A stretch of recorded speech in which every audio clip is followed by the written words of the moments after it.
everybody. Well, I'm going to take you on a bit of a journey, which is a journey of my history of art. And it kind of covers 25 years worth of painting portraits, painting images of myself and images of other people. So I kind of started with this kind of idea that I have a very colourful family background. My parents met in the circus, and my mother she was a trained ballet dancer, and she became a clown in the circus. And she did this act called the Wilson, Betty and Keppel act. I don't know if anybody's heard of it. It's kind of like a 1930s Egyptian act, and they used to throw pies at each other. And my father was an animal trainer, and he worked with training elephants and horses, and that's where they met and fell in love, and all of the rest is history. So this is a portrait of me just kind of leaning over my desk, and this is like really early on in the 1990s, 80s, and 87, sort of early on. So this was so I decided to create a Raabe family album. This is a portrait of my mother, dancing queen. This is my father, the ringmaster. And he's German as well, so I kind of wanted to give him a bit of a German look there, the old tash. This is my sister, who became Mother Superior. Because my sister's she's a very emotional person, and she actually sometimes in her life has kind of taken on that role of a mother, really. And then I did a series of portraits of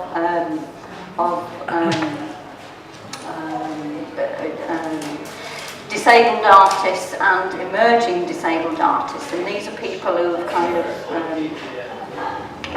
who are still practicing artists, but they're kind of doing other stuff as well. So this is Tanya who sculpts in. He goes to Carrara. That's Italy, isn't it? Yeah. And he sculpts in what do you have? I can't remember the stone. Marble. That's it, marble. And he's also the chief executive of a company called Shape, which is based in London. Matt Fraser. Have anybody heard of Matt Fraser? Famous actor with very short arms, always on telly. There's a lot of stuff around freak shows. And they kind of all told their each story, and Matt was kind of telling me all about his bands and all the stuff, all the drugs he used to take and all that. So that's why he's kind of quite green. Then we have Nikki Hewis. She was a young emerging artist. She's become a school teacher now. David King, he's a 3D digital artist. He still works at home. He's kind of probably more of an outsider artist now, really. We have Dr. Paul Dark, who is a cultural critic and a disability arts producer. He does a lot of stuff around films, so that's why he's kind of in this kind of film, this kind of darkness. And then this is Julie McNamara, and this is a series of slides as the painting is painted in different stages, so it should change.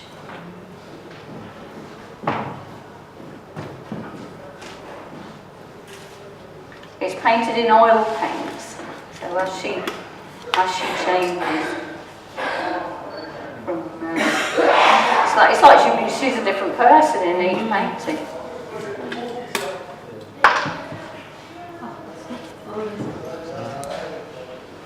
And that was the end. So that was how she did. Yeah. So that's how she did. And then I did this project in Tate Modern and Tate Liverpool, which was called Revealing Culture Head On. And there are catalogues for this project downstairs, so please take one. They're like kind of books, they're free, you can just have one. There's postcards as well. And this was a very interesting project because they originally placed me in the education room, which was downstairs, and no people were coming into it. And I thought, well, this is no good, because these were high-profile disabled people. On the right here, we have Baroness Jane Campbell, who works in the House of Lords. We have Sophie Morgan on the top right, who's a TV personality. And then opposite to her, we have I've forgotten his name. Tom Shakespeare, that's it, Tom Shakespeare. So we were in the education room, so no good, there's no people coming in. So they shipped me up into the main art gallery. It was like really great.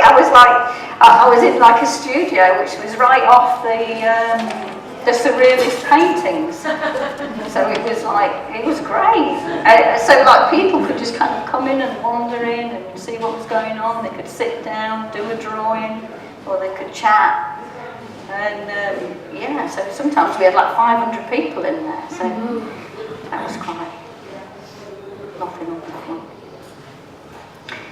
And then I did another series of paintings, which was another set of high-profile paintings of high-profile disabled people. But this time, this was the same project. What am I talking about?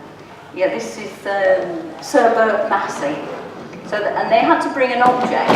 They had to bring an object which was cultural, and an object which was personal. So it had to be a disability cultural object and a personal object. So here's Bert with his taxi, because he changed the laws on black taxi cabs, so you can get wheelchair users in taxis. And he's from Liverpool, so his personal object was a history book on the facts of Liverpool.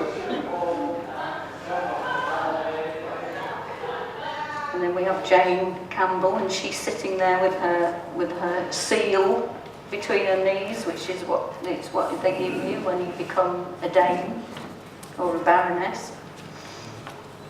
And she had this hat which is floating off the painting, and this was the hat that she wore on all her demonstrations where she was fighting for the rights of disabled people in the 1980s probably.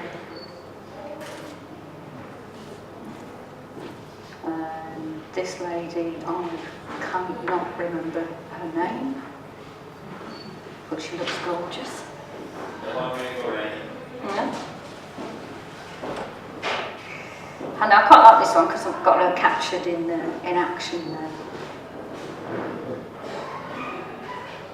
This is Simone, who's a learning disabled woman, and she's done various campaigns. Disability orientated campaigns. Again, she's kind of captured in action there. Oh, this is Sir William Lawrence, who's recently died. My first subject to have died. So that's quite nice to see him sitting there so proud.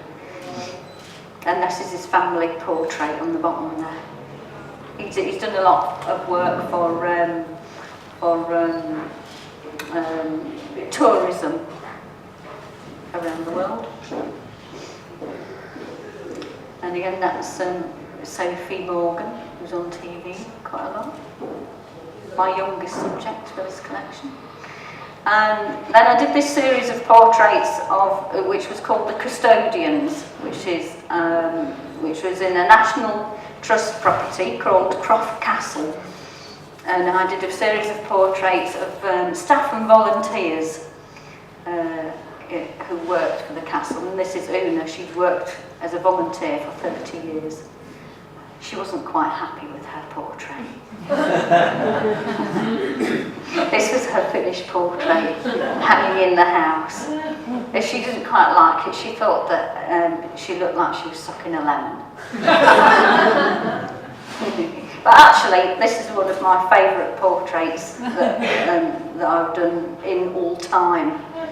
It reminds me a lot of the women in my life that have kind of supported me and cared for me and nurtured me.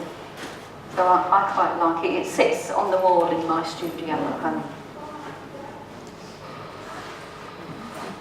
And actually the decorators came round this week, and my husband said, "Who's the artist?" And he said, "Oh, it's my wife."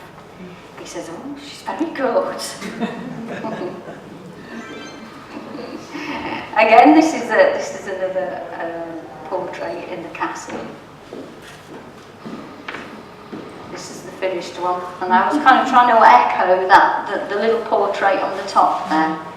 That's what I was trying to achieve with that little oval portrait. This is James, who's the gardener. That's it, close up. Because I wanted the portraits to fit in with the house and the sort of like the old portraits that are in the house. And this was George, who drives the minibus from the car park up to the house. He was a good character. Polish. Good stories. One of our favourites, that one, I think. Oh, and this was, oh God, what was his name? I've forgotten his name now. I've forgotten his name. But he left. He was the housemaster. And this was his final year, and in the end he bought his portrait. He loved it so much, so it's sitting in his front room. Victor, that's it, Victor's come back to me now. Again, I kind of wanted to paint him as kind of lord of the manor, you know, he kind of looks after the house. Oh, and this is a very different piece. This is a mirror that I etched as a portrait, which was an installation in a play called The Ugly Spirit, which was a piece which has been created for. There were several pieces. So this was a character who was an opera singer. And this was her dressing table. An opera singer who hasn't made it, so it's kind of trying to be a little bit haunting. This was another character in the Ugly Spirit. This was called the Detective or something. I can't remember. He was an evil character. And this is painted on bathroom tiles, and it's based around the idea that this character did experiments on disabled people during World War II, and so he has a syringe, and it looks kind of like skin there. He's got a petri dish, and it's actually not skin, it's soap, which is very interesting. So, and there's a number there to represent the Jewish stamping of the number of people's skin. Oh, and this was the twins, the ugly spirit twins. They were conjoined twins, and so they actually worked, and they used to sew them together physically with needle and thread. And they used to put dye in their eyes to see if their eyes would match. So it was a bit of a scary play. Now this is the mayor of Much which is in Shropshire. she sat for me for a project called for M21 it was called, and it was an unlimited project during the 2012 Olympic Games, and there was an audience behind me. She was a good mare. And this was the 3 portraits that were created, and they were called The Sitting Duck. And the character, the guy with the hat, these portraits were kind of based on him, but when I sat with him, we made up this story about these 3 characters, and it was set in the medieval times. So it's kind of not like a straightforward portrait, it's kind of like a story.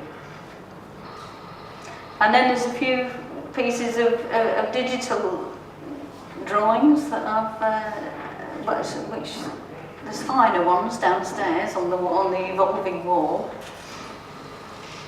Bit of a cat there. Bit of a self-portrait. Bit of another self-portrait maybe, I don't know. Oh, and then that's me. That's in my studio at home, which is like a lean-to. It's like a greenhouse, really. And then that's on location, doing some drawings. Oh, that's the studio helper, the cat. This is Olive, who likes to come in and tell me what's what with the painting. She's a good critic. And this is a self-portrait, which was created over various stages. I don't know the stages, and that's it. So I'll put that one back on. And that's me today. Thank you. Thank you.